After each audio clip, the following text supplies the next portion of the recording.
In this week's show, our guest is Greg Kelso. He is part of a podcast named The Con Hour.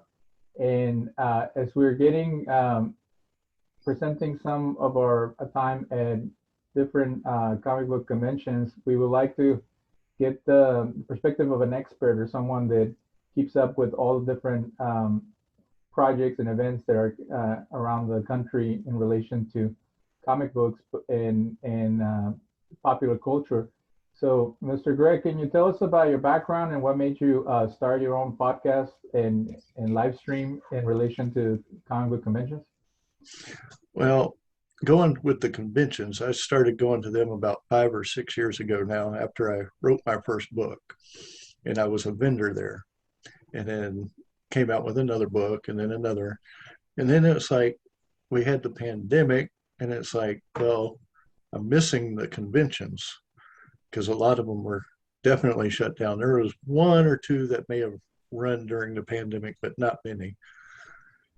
And actually, one of my co-hosts got me started into the podcasting, Amy. And from there, we basically went to basically like your Comic Con convention type panels. But what we did is we took it a step further, and we actually started interviewing the coordinators, the people who run and create the shows themselves. Well, how do you even become a panelist at a convention? The last time I went to Comic Palooza in 2021, some of my friends who have their own podcast had a group of people they were interviewing and they had a panel going. Do you apply to it? Do you get invited? How does that work? A lot of the places, they'll have either a website where they'll say, hey, we're seeking panels, and then you can go through and they'll ask for the type of panel. Like it could be the differences between Star Trek and Star Wars, or the mythology of Doctor Who, or I mean, it can be anything. It can be from cosplay, how to create the designs, to costumes, to Marvel versus DC. I mean, there's so much of a variety to do at a panel, and it you want something that's really going to pique interest because one, in a sense, like as an author, talk about writing, or a podcaster, talk about podcasting and how to do the podcasting. But it also advertises yourself. So it gets you a little bit more known in what you do. And what is your book about? You said you had a book at one of these events. Yes, I have actually two fantasy fiction books and one Western. And it's basically your dragons and elves and stuff like that. So not to be facetious, but when I first went to a convention, I wasn't aware of all the panels. I wasn't aware of getting stuff signed and things like that. I just felt like it was a big commercial event where all they want for you is to buy stuff. Does does How would you respond to that when someone walks into a big place like the George R. Brown Convention Center and you get bombarded by vendors? Um, what would you tell people? Bring a lot of cash, or navigate the stuff that you like. Like it just feels that it's almost like a flea market or something. It's not. Well, it all really depends. I mean, your bigger shows like Comic Palooza, that's Houston's largest, you're going to want to bring some cash or a credit card, but I would suggest bringing the cash to say, hey, I'm limiting this.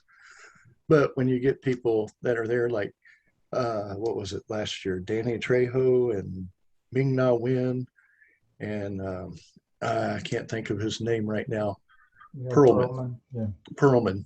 When Ron you Perlman. get big names like that, you're going to have to spend a lot to get a photo with them if you want a photo and have it signed. So, yeah, it is going to cost.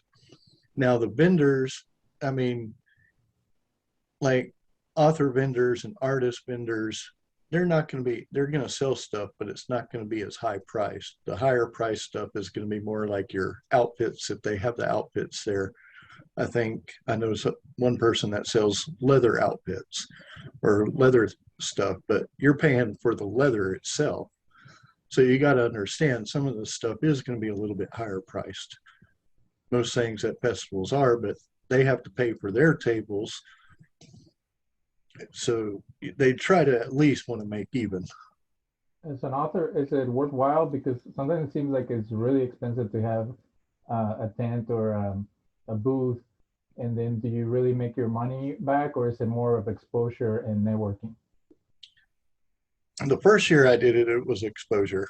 Now, it also depends on the area that you go to. For example, Houston, Comic Palooza, you have so many different authors and so many different vendors. It's really hard to get seen. But when you share a table, like authors can share tables with other authors, and you start splitting that cost, it helps make you can make your money decently.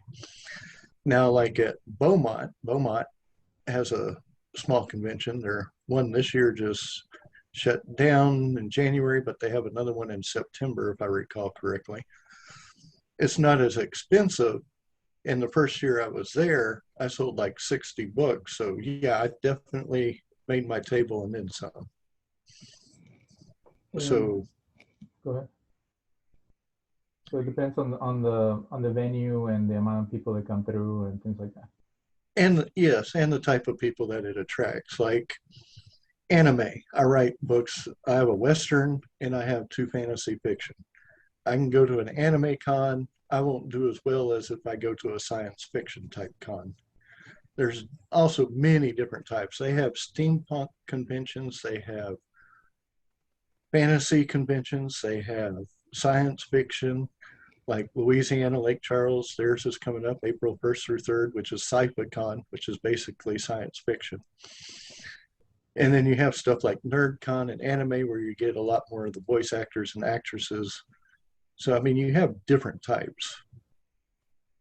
And for people who are not familiar with the whole culture around it, do you see it as like a healthy type of event, or is it does it also have some problems or cliques or people who are not that friendly? Like, is it like any other event, or do you see a camaraderie and um, positive energy in those type of events?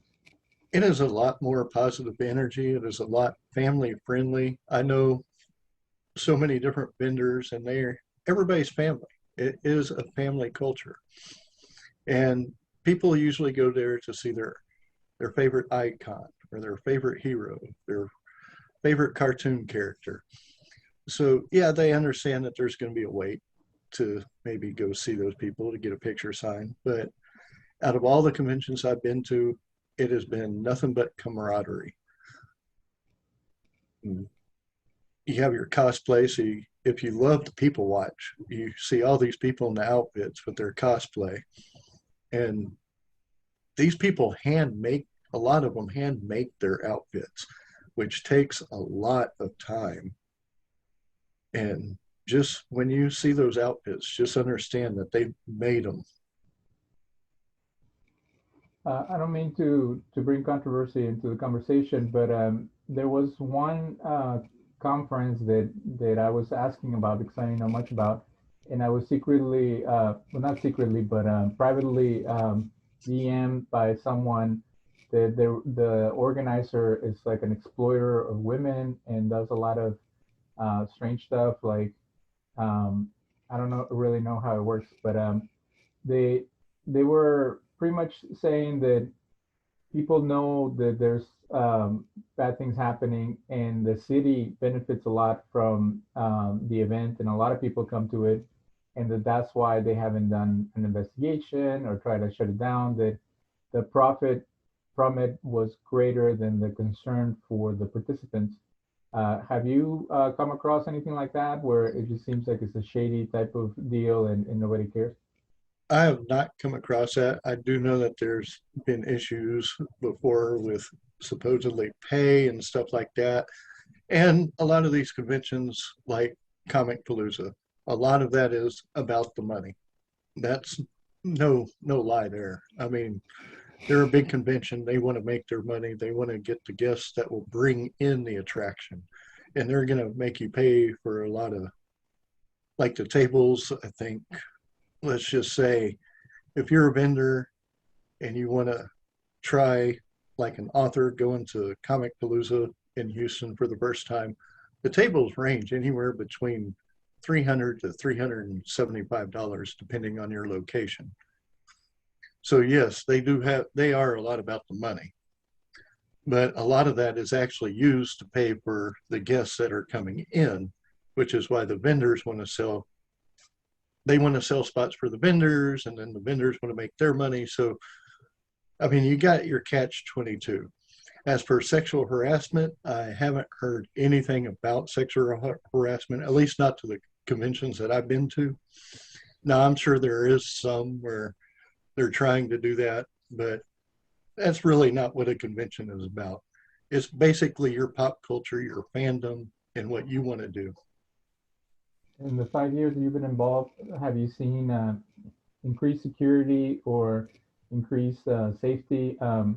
I remember my sister was living in Florida about 10 years ago, and she told me that there was some zombie like run or walkabout or whatever, and some guy just came on and started shooting at the zombies like in real life. And after that, they had banned even lightsabers and costumes going into movies. Have you seen any of that, or do most people feel pretty safe and they have police at these conventions? They do have police at the conventions. Now, what you're talking about outside, I'm not quite sure about because most of the conventions that I have are inside, but inside they do have police there. They have security. I do know at one convention they had a guy go into the female's restroom, but that was taken care of really quickly. So, I mean, yeah, you do have your security there, and it's for safety measures. We want to make sure that everyone feels safe as well when you go to these conventions. And what about you mentioned family friendly? When I the few times I've been to the Renaissance Festival, that's another big thing here in Houston, and it's like the Texas Renaissance Festival. You have like no dress code, like people go in their skivvies and stuff. And part of me being involved with the Con, and we're gonna do a whole show about that educational project from the Brazos Library in the Houston greater Houston area. We have a policy that people have to wear appropriate costumes that are not too revealing and things like that. Is there such a thing for the conventions from what you know, or is it pretty much come in as Princess Leia as a slave or anything very skimpy, and that's okay in most conventions? They do have some of their outfits that can be really skimpy. Now, the Texas Renaissance Festival, I have to say, the Texas Renaissance Festival is, you can have kids there. They have the kids' places and games like that, but it's more based around the adults. But you got to realize that was that time period, and that's what they try to stick with that time period for the actors and the ones that work there. Now they aren't going to go around grabbing people. That's one thing that never you should never do, especially even cosplay. But yeah, you are going to have your skimpy outfits, and some of them are a little too friendly, I should say, too inviting. But don't don't touch cosplayers. Just say, "Hey, I like your outfit. Can I take a picture with you?" If they say yes, then take a picture with them. If they say no, then say, "Okay, I was just asking," and then walk away. But I definitely like to see more of the family friendly stuff that goes on at the conventions. And what would you say in relation to like high culture and things like that?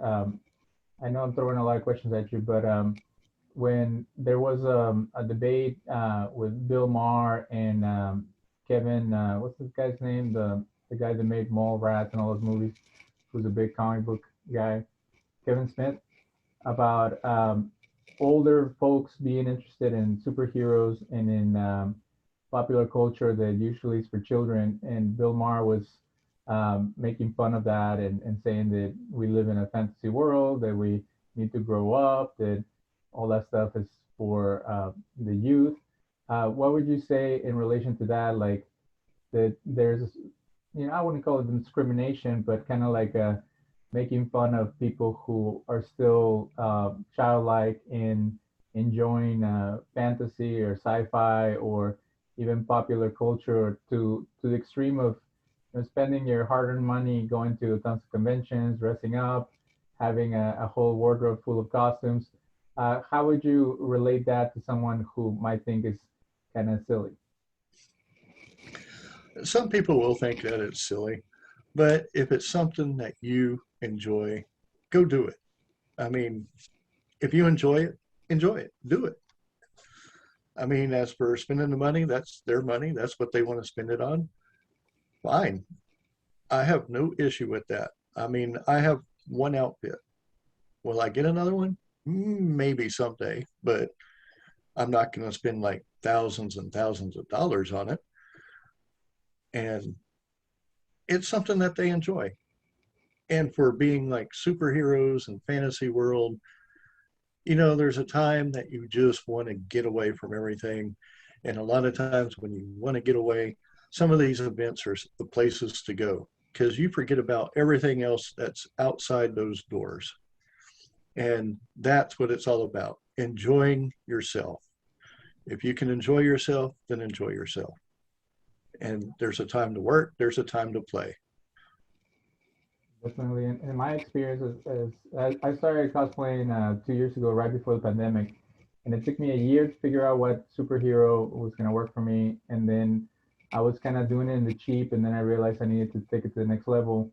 Uh, I have a very emotionally draining job, and I felt that I needed to do something fun, something life giving. And then even when I do it, I do events for charity, and so there's still an element of doing something helpful, but it's fun and it's exciting and it's something that I find encouraging. So for people who are dismissive of that, just think about all the money that people spend in their favorite football team or in cigarettes or in booze or whatever. Like there's a lot of disposable income that is used in my eyes, even sillier ways.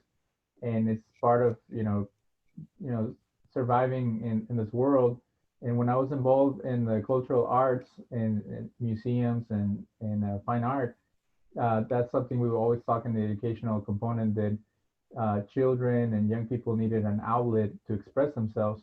So, what do you see as a positive outcome of people creating their own costumes, writing their own stories, being involved in these events? Do you see it as also a form of expression and a form of people kind of letting the creative juices get out, or is it mostly honoring and trying to emulate stuff that they already enjoy and trying to connect with it in a more hands-on way?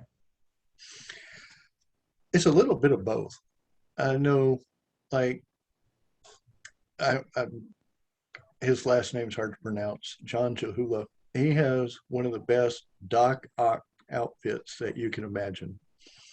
It has the lights on the end, it moves, and yeah, it's a little bit of an expression. And yes, it's also creative juices. When you mix the both, and it can be really enjoyable. And again, that goes with everything else. Enjoy what you're doing. It takes time for those outfits. So yeah, it was very creative because he handmade that.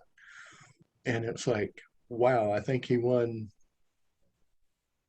second place at Beaumont with his outfit.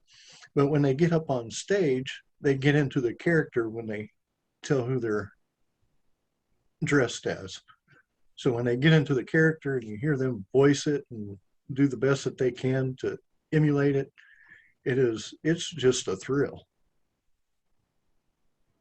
Well, and that's the thing is that finding healthy forms of expression and of connection with others.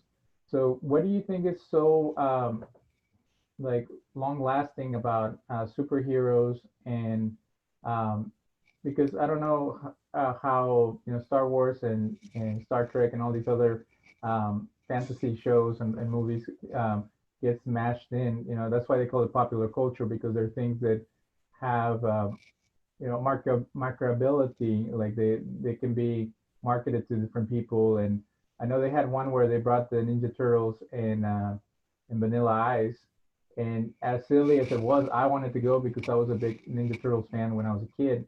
um, what is it that makes these almost like mythological characters so prevalent and that they become almost part of people's lives?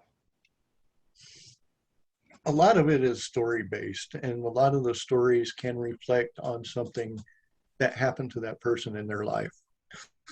And when you can reflect to that, you just fall in love with that character because it to you it is now something that's based upon you. So even in the comic books, when you read the comic books, they have lines in there. It's like, I'll give you an example with Marvel and their movies that came out with the Infinity Gauntlet and Thanos. I felt like I had a connection with Adam Warlock, who in the comic books, the biggest part of the Infinity Gauntlet. So yeah, I was a little upset that they didn't put him in there, but I understand that they want to try to branch out and do more with their shows. But when you reach a connection that you have with a hero or even a TV show, I mean, if it's something that's close to you, you're all of a sudden you're going to say, "That's me." So then it's like you go to these shows and it's like, well, if I'm going to dress as somebody, I want to dress as them. Or if I want to meet somebody, I definitely want to meet them. So when these comic conventions bring in these characters, those people are going to go and they're going to say, that was just so unreal. It's going to be the best time of their lives. They're going to forget about everything that was happening outside those doors. They're going to spend a little bit of money. But as long as you keep yourself limits, instead of spending like, I'm going to max out my card. No, don't do that. Just set yourself a limit. This is what I'm going to do. If I see something I like, I'll get it. If not, I won't. I'll find out how much the autograph costs. I'll get it if I can afford it. I mean, there's just so much, but a lot of it is relating to that character. And that's what makes it the biggest joy for people, I believe.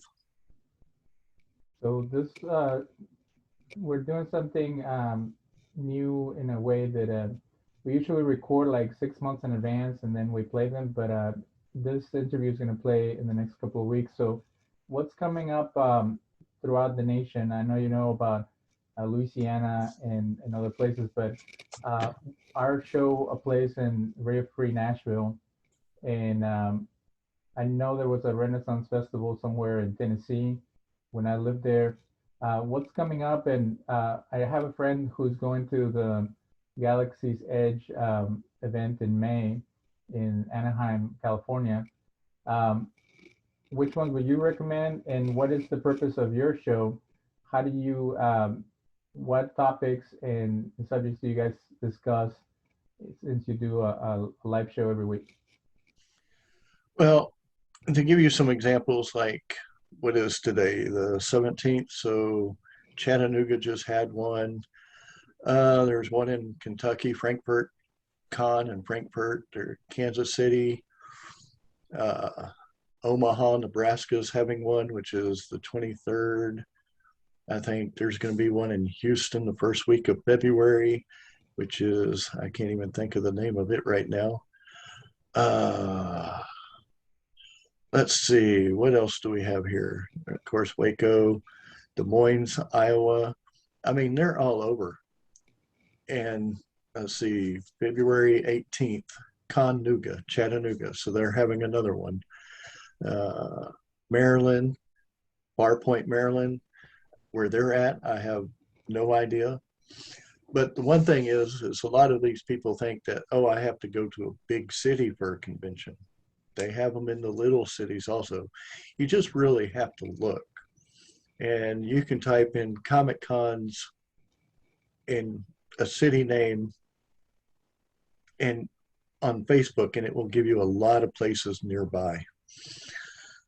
I mean, don't think you have to go to a big city. There's little places, like there's a place here between Houston and Beaumont and called Dayton. It's a small little city. And it's like you had said earlier, I think before the show even started, that NerdCon. Well, they actually have another one called DegaCon, which is in May, April or May. I would have to go back and look at their dates. And it's a small convention. Like I said, they're all over. And as all of them, I'm not going to be able to tell you all of them. I'd have to go through my list and list them all. But as for our show, we have a show every Tuesday, which is at 11 a.m. And you can find us on Facebook or YouTube. All you have to do is type in the con hour. But and then we have a second show during the week, which is like Thursday, Friday, or Saturday, and it depends on the guest. Like we'll have convention coordinators that come on our show to talk about our show all the way from New York. We've had Indianapolis, we've had Kansas, we've had Texas, we've had Louisiana. We're trying to reach out a lot further to get more of these conventions onto our shows so people can know about them. That way, if they want to go, let's go. But yeah, our shows twice a week, once on Tuesdays and the other during the week. And a lot of times, not only the convention coordinators, we'll have special guests such as actors, actresses, voice actresses, authors, cosplayers. We even have musicians come on our show. So if they're interested in concerts, the con can stand for concerts if you want it that way.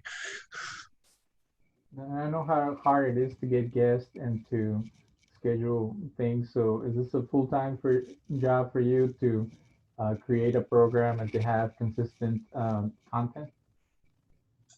It is a full-time job. That's no lie.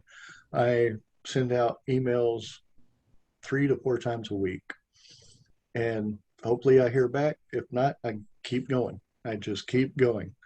And I do reach out if I see something that's new, like new conventions are popping up all the time. So it's like, hey, let me reach out to you. Maybe we can talk about your show, what you want it to be based on. Who do you have coming? That way, like I said, our guests and viewers can know. But when we have the others, like the actors and actresses, we want them to get to know those person, not just the character, but to know them as a person as well. So we do go down a lot of rabbit holes. And what got you interested in actually doing it as a podcast and not just interviewing people on your own or talking to them and maybe writing a book? And how did you get other people to be consistent hosts on your show as well? Because with all the entertainment and lifestyles and things like that, it's really hard to catch people. How are you've been able to keep this going and for how long? We are not even a year old yet, and we are still growing, and we're growing strong. And with the people that we have, the co-hosts that I have, Amy and CJ and Elle, we each have different subject matters that we are more concentrated on. Like Amy deals with gaming and the undead, CJ science fiction, Elle with the music, and then me with the fantasy and comic books. So we have a good variety and we can discuss just about anything with anybody. The only thing that we do, and I have to say I'm proud of us for doing it, is we do not let any of the politics come into the show because our show is based on entertainment and getting to know the person. Well, speaking of that, I was a little confused and even disturbed. A friend of mine who is way younger than both of us was discussing Thanos and the whole Marvel mythology, and he was saying, and this is, I wonder if it has something to do with the education system or what, but he was saying that based on his criteria, who is he to judge when a character does something like massive, like killing half of the population of the universe? And I was like, whoa, whoa, whoa, wait a second. And it was, they were having some type of very surface level philosophical argument over, you know, is Batman a bad guy or is he a good guy because he's a vigilante? And then they kept on going in different subjects. So have you seen in the younger generation now that there's kind of like a moral equivalency and kind of lack of kind of, I don't even know what to say, like um, modern ethics or something like that. That since we've been bombarded with a lot of different perspectives, and now all perspectives are equal. And when we started talking about a genocide as being an option, I started getting worried because it almost seems counterintuitive that people haven't learned enough about history where that can never be an option, or if it is the most destructive and most harmful to our species. Have you ever run into something like that where people are like, oh yeah, I read this comic book about Nazis and they kill everybody and I find it fun, or stuff like that. I remember picking up heavy metal magazine one time and it had stuff like that. Like it had killer Nazis and they were just, you know, cutting people in half and stuff. And it was very artistic, but it was very disturbing. Stuff like that can get disturbing. And yeah, I do see a lot of that with the newer generation as it's becoming more and more so. Yeah, I'm old school. I'm not going to lie. I'm old school. And I mean, the biggest conversations that I've seen just saying at conventions is more who would win a fight, Superman or the Hulk? And what's better, Star Trek or Star Wars? Because you have your fandoms on both sides and they can get, I don't want to say heated arguments, but they can get into deep discussions. And when you get into the deep discussions, then you become with the philosophical stuff. Yeah, can't even say the word right now. But I mean, it goes with Star Wars. I mean, Star Wars, the midichlorians and the Force. I mean, is that more George Lucas's way of talking about a religion? I mean, there's so many different aspects to each different show. And Thanos with the genocide. Well, does that go back to Captain America where he was fighting the Nazis to begin with? So you have your subjects and they can get deep, but in a way, I think if you really watch the shows, you can actually learn a little bit from them. I would rather the kids learn from history, but you'll learn a little bit about some of it. I mean, it's not going to be the actual history of what happened, but it has its level. And that's the thing is like I remember we did a show about Star Wars, and I remember what made Star Wars so popular and so attractive, even growing up in Mexico, was that the good guys were really good and the bad guys were really bad. And just like Star Trek was a morality play in space, and they could deal with racism and discrimination and stuff like that, I felt that Star Wars really created, the good versus evil dichotomy in an exciting way that you wanted to be the good guys. And then in the newer versions of Star Wars, especially the horrendous uh, Jedi one, the Last Jedi, there was this muddying of we sell weapons to all sides and we don't care kind of stuff. And that was one of the things that I brought up during that interview is that there's been kind of like for the sake of being different or not being so black or white regarding issues. Even I guess when I'm not that big comic book reader, but when it turns out that Captain America was working for Hydra all along or something like that, that the stories get kind of muddled and you don't even know who's the good guy and who's the bad guy. Do you feel that has also created some fights within the fandom, and we can talk about toxic fandom a little bit as well. But have you seen kind of like just a free for all when it comes down to issues and things that people used to value? I haven't really seen anything like fights or anything like that. I mean, they can have discussions because somebody might say, hey, well, I like this Captain America better than that Captain America. And then they'll get into the argument of, well, which reality is it? I mean, there's so many different ways because Marvel put, I think, the timeline that they use is what they call Earth 616. which is the 616th reality, if I'm not mistaken. And they have so many different realities. And that's what they're going with now, if I'm correct with the Doctor Strange, is they're going to different time realities. So they're going to be able to bring some characters back. And like, I think I was just reading an article that it's going to be a different actor, but it's going to be Iron Man is going to be from another one of these realities. And that's what I was reading. Whether it's true or not, I don't know. That's just what I was reading up on. So they're going into different times, different realities, and stuff like that. And that's when it starts getting really confusing. And for people who are just getting into it, go back and watch the other stuff, read the other stuff first, get to know those characters and enjoy those characters, and then see what's happening. Don't just jump in the middle.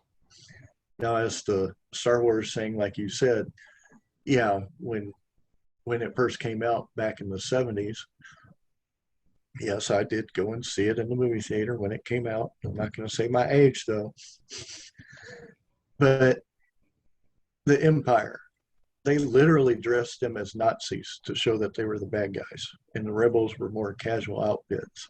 And now it's more smuggler based. And I think they're doing that more to reach out to the newer generation. They're like, well, the older generation, let's reach out to the newer generation and reach what they want, not really what the people who first started seeing it wanted. Which that can get into another deep conversation of, well, did they ruin the movie? Did they make it better? I mean, it's all going to depend on one person's point of view. And with the opinions, which is why one of the biggest things I say is go watch it for yourself. Go see it for yourself. Get your own opinion about it. I was following up the controversy over one actor says something that people don't like, and then they come up with a whole conspiracy theory about how Hollywood is trying to brainwash people or turn them into this or that. And they came up with all these conspiracy theories about Captain Marvel, and we did a show about that because it was this kind of that the fans were tired of being told what to think and how to feel, and that there was this kind of liberal push to bring in all kinds of foreign ideas and things like that. And I didn't really see it in the movie, but I could almost feel that the fans were kind of now guiding the ticket sales, that if there was something that the majority of the population doesn't like, that it wouldn't be created anymore because people were either almost like creating an orthodoxy of you can only portray women in this way, you can only portray men in this way, you can only go so far. Do you think that kind of has died down because now, even with the multiple universe and stuff like that, you can have a million different perspectives or variants or whatever, and that kind of appeases some of those things? Or you're always going to run into the purists that they want. I know when they said that they were going to do a black Superman, people start getting mad and making all kinds of complaints.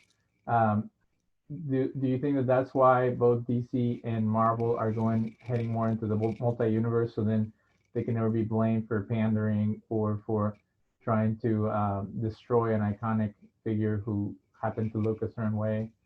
Um, and how much power do the fans have? Well, the fans actually have a lot of power because that's where the money comes from. So they're seeing it as money. So they're going to adapt to anything that they can to make their money. And it's not going to be the actors or the actresses that want to make the money. It's going to be the studios themselves that want to make the money. And they can yell at me all they want, but I personally think cancel culture sucks. And because somebody has one belief, let that person have their own belief. Let them see and be judged for what they have when the time comes. But if they're a good actor or actress, let them play the role. Enjoy the role. Don't enjoy. If you disagree with what somebody says, don't say, well, we're just not going to watch it anymore because you're on it. Then you might be missing some of the best shows of your life because of one person. But like I said, cancel culture, I think it's the stupidest thing in the world. That's just my belief. Well, it's funny because one of the most loved actors, Leonardo DiCaprio, he thinks that they should ban cows because he thinks that vegetarianism is going to save the world. And there comes to a point where it's like, I don't really care what Leonardo DiCaprio has to say. I care more about his acting and how good he is. I wish they would follow the same criteria. Same with Charlie Chaplin or some of those people that they even lived crazy lives or did things that nowadays would be judged as inappropriate or whatever. But you don't take away their creative capacity and their ability uh, to grab the audience. So now everybody's under this scrutiny that it's also inconsistent. That at times is willing to make concessions if they really like the person, and other times they want to hunt someone down and destroy them. So it seems like an inquisition without any particular rules. It's all about the whims of some particular group or people trying to take someone down. It is, and it's like I said, it's just the stupidest thing in the world.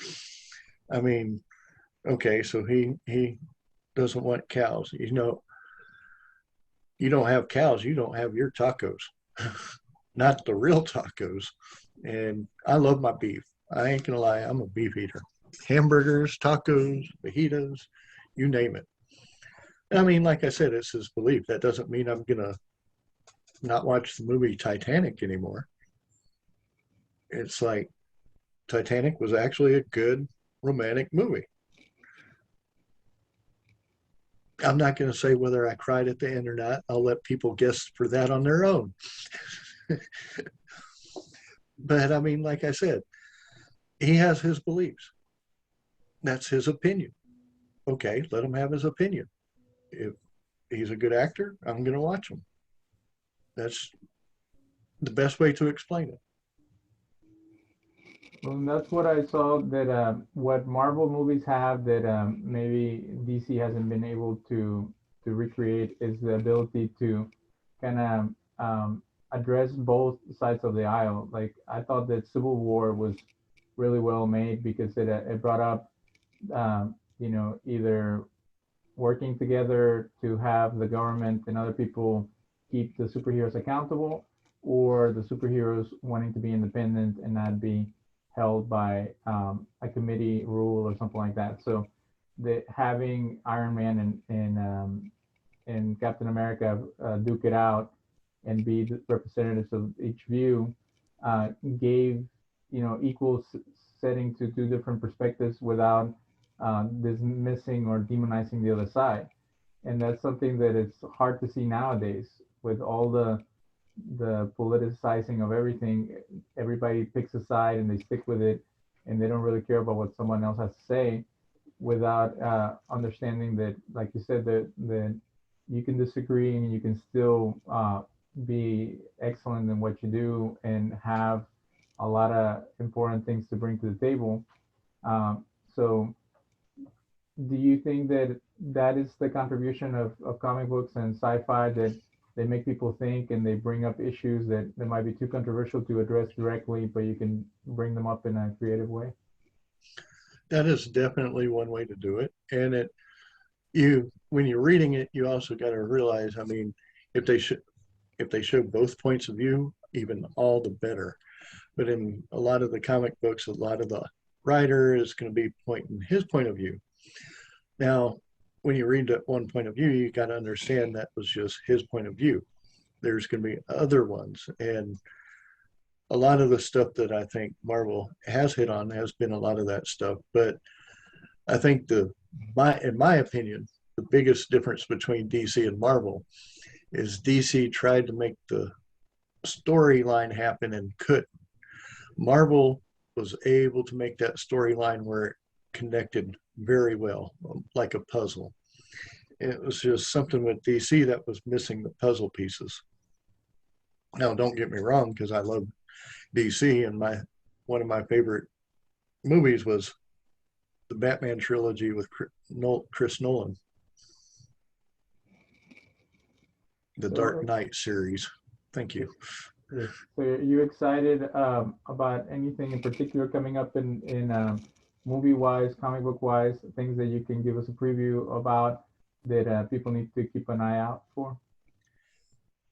I think it's going to be very interesting to see the new Batman series. And I can't think of the actor's name now. I know he was in Harry Potter and Twilight. I can't think of his name. But I think with him playing Batman is going to be a whole new outlook. And I think he's going to do decent at it. And I think it's going to end up being a good show. It's funny they call him an underrated actor because I've seen some of his indie stuff and he's excellent. Like he's very believable in whatever role he plays. And I wasn't too happy as him being picked as Batman because it's almost like the vampire connotation from the Twilight. But we need someone who's going to take the role seriously. And I thought Christian Bale did a good job. And there's never going to be a better one than Michael Keaton. Um, and I want to see what they're going to do in the Flash, and if it's just going to be nostalgia, Michael Keaton Batman, or they're actually going to develop the character. But I really enjoyed the Zack Snyder version of the Justice League, and it had so much potential that was finally fully developed. So, what do you think about the pandemic? Do you think that the pandemic has put people more into a reflective way? Like, do you think that comic book sales and binge watching and stuff like that of superhero stuff has increased because of the pandemic, or is everybody depressed and all this stuff that used to be fun and used to be interesting is not really cutting it? That we need more human interaction and more one-on-one thing. Is that why conventions are good, because they give you the ability to interact with others? When the pandemic hit, a lot of the binge watching and stuff like that was going on, whether it was the hero movies or, I mean, it could have been anything. I think one of my favorite shows is NCIS. I think I've binge watched it within the last 3 years, probably 10 or 11 times. So I can tell you every episode word for word, just about. But I think a lot of binge watching and a lot of reading happened during the pandemic because you couldn't really go out and do anything. Now, when the comic books started, or when the conventions started coming back, it started with the interaction where you can be able to get more interaction. And a lot of people miss the interaction of being around other people, being able to see people dressed up as different outfits. I mean, a lot of that was missed and it's coming back. And that's where a lot of people are going to the conventions, whether it be a festival. It doesn't have to be a comic book convention. It can be a festival. It can be a bowling alley. I think a lot of people definitely miss the interaction. Um, what do you think is happening in the relation to males and females within the comic book and entertainment world? Do you feel that women are now being equally represented, or they're still like most of the heroes are male, most of the writers and creators are males? Like, has there been a change in the inclusion of other genders, or are things about the same as what they used to be? I think they're bringing in a lot more female characters now, and I think it's leveling out nicely. And I mean, you have Captain Marvel, you have, if you were watching Agents of Shield, you had Sky or Daisy, and then Ming Na Wen as her Agent May, and they brought her into the book of Boba Fett, which I've only seen 2 episodes, so I'm not going to lie, I'm still on the controversial about it, whether I like it or not. But you're having a lot of the female characters in there, and it's being equally distributed, and I like that a lot. I mean,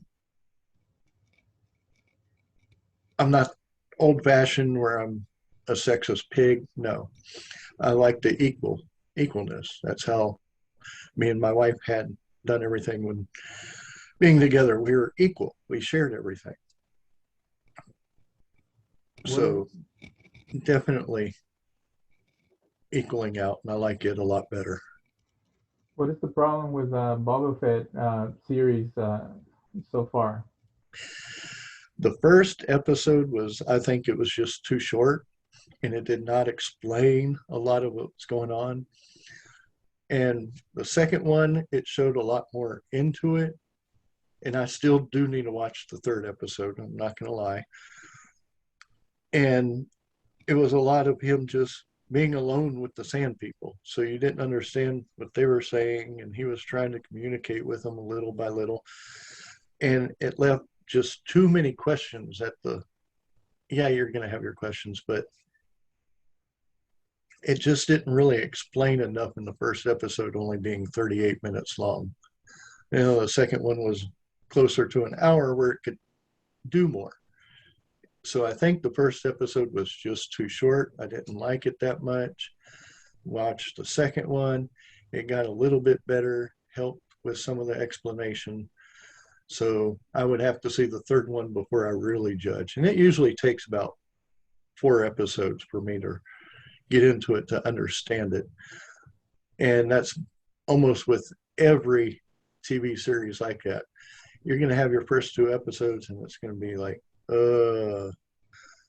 but you're doing an introduction and you got to understand it. I actually watched, I'm trying to think of the name of it, Murder in the Building with Steve Martin and Martin Short. It was not, I was expecting slapstick comedy the whole way through, but it was actually more of a drama. And so it's like, I actually had to go back and rewatch it so I could enjoy it more. And then what do you see happening in Houston? Because now Austin, I know Austin was doing filmmaking and becoming a little Hollywood years back. Do you feel, and now is becoming the industry mecca and comedy with Joe Rogan moving there and things like that. Do you feel that Houston will ever live up to expectations that a few people have had, where they kind of try to sell Houston as, you know, this is where Beyonce came from, and this is where the Rockets and this and that, but it seems like it always like wants to try to race to that level, and then it falls over. Like, do you think that there's some momentum with Houston, or is it kind of stagnant in its ability to become a game changer in the industry and in the community, entertainment community in the U.S.? It could become a game changer. It's right now, it's more of the stagnant stage, and I think it's going to remain level for a while, but it can become a really big game changer if they want it to. And one of the main things is you have to really look at the area all in a whole. And it's like, okay, but let's, it's hard to say. I mean, we have the beach, we have the big city. The one thing that Houston has as a downfall is the summer heat and humidity. That is probably the worst thing in the world. I mean, because these people are going to be dressed up in different outfits and it could be 105 in the summer. I think that's going to be a big issue. But you still have everything else that you can do. So it could become it could become a game changer. New Orleans is hot and humid and is always popping, and Atlanta and the rest of Georgia has become a big movie and TV show producing place. And I remember Chris Evans saying that he had a really hard time with the Captain American suit and fighting because of the heat. So what is like? Do you think that there's not enough government support or tax credits? Like, what is happening? Is it too vast? Is it Houston is too big and we have too many different groups? Kind of not kind of disjointed. What do you see as maybe what's holding Houston back? Well, a lot of it is Houston is 80 square miles itself. So, I mean, there's so much to choose from. But I think picking an area is going to be the hardest part. And I think that's being held back by the little bit of the politicians. Yeah, they've made some stuff here in Houston. And I think I can't even think of the name of the movie, but it was done in Katy area. So is it going to be Katy? And that's where it's going to be fought over because you have so many different districts, and each one of these districts is going to want to have that in a part because it will bring in the money and the tourism for that area. I really feel that Galveston is underappreciated. There's a lot of diversity that is also being underappreciated, and stories that are not being told. Um, do you feel that the same thing with the role of women? Do you feel that um, minorities and people from diverse backgrounds are they being brought in and giving their own stories, or do you feel that there is tokenism and just throwing in or changing the color of a superhero to be more inclusive, but they're not really creating stories uh, that people can identify with in the whole industry of popular culture? Well, I think Marvel proved that with the Black Panther, and that was a great movie. So they're bringing in all diversities, and you just got to really want to enjoy it. And Turn this last off. question, I think we're about an hour. So the last question is, do you feel that Marvel is kind of weighing or losing some of its momentum? I was sharing, and I guess it's my own opinion, but that I wasn't that impressed with Captain Marvel, with Shang-Chi, with even the new Spider-Man. I felt like they were missing, and I've heard a lot of bad stuff about the Eternals. It seems like some of the steam is running out, and the stories are not as impactful or interesting as they used to be. Is phase four or phase five where we're at? Is it kind of losing some of its appeal? I think it could be running out, and I'm hoping that the Doctor Strange 2 will bring some of the appeal back because everybody loved the Avengers. That was part of the comic book industry, the Avengers. That was the big thing with Marvel.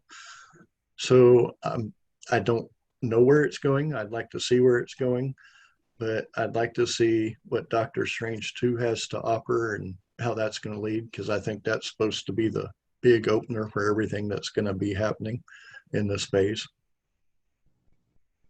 And for those that want to get involved in conventions and follow you, can you tell us what's the most manageable way to keep up with stuff? I can't keep up with shows. I can't keep up with Facebook or Instagram. There's too much stuff being thrown at us. You mentioned that if you're gonna go to a convention, give yourself a budget. What would be a healthy way to not go crazy with so much stuff being thrown at you and so many different series in the comic book field and so many different shows coming out and movies? What would you recommend? And then to close off, tell us about your show and how can people check it out? Ooh, going finding the stuff online is, I mean, there's so many different places it can get mind-boggling itself. And just try to pick a legit site because they have stuff like Nerdfest or nerd, not NerdCon, Nerds of, or yeah, Nerds of Anarchy Reborn. They have different sites like that on Facebook where you can actually go to and they'll show a little bit about what's going on. I think NerdFest would probably be the best one for that. As the conventions and how much, I mean, like I said, limit yourself. However much that is up to you. And for our show, you can catch us on Facebook at the Con Hour in the group or the page, or you can catch us on YouTube because our shows are done live. So you can actually ask questions during the show. YouTube, just search the Con Hour. We're going to be there. Hit the little bell to subscribe, and it will tell you as soon as we go live. We're on Twitch, iHeartRadio, Amazon. We're on every platform you can imagine. Good Pods, Google Podcasts, Spotify. I could go through a whole list because there's others that I know we're on that I can't even think of right now. Well, we thank you for what you're doing and giving an opportunity for creators and organizers of events to speak their mind and to share their projects, and then for being supportive of healthy entertainment.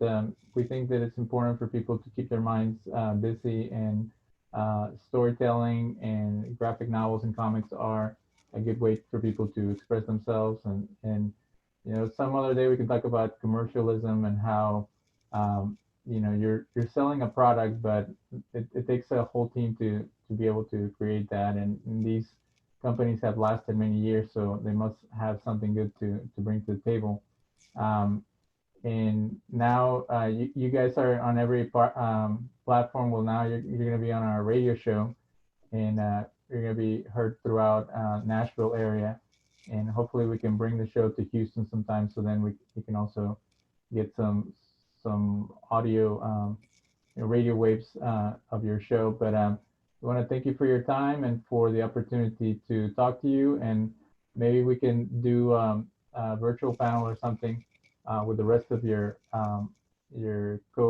collaborators, so we can learn more about their perspective. And you are blessed among women. I see that in the shows that I've seen, you have two women. Is the third person a female as well? No, he's male. Okay, so it's 2 and 2. 2 and 2. There you go. So there's the equality you were talking about.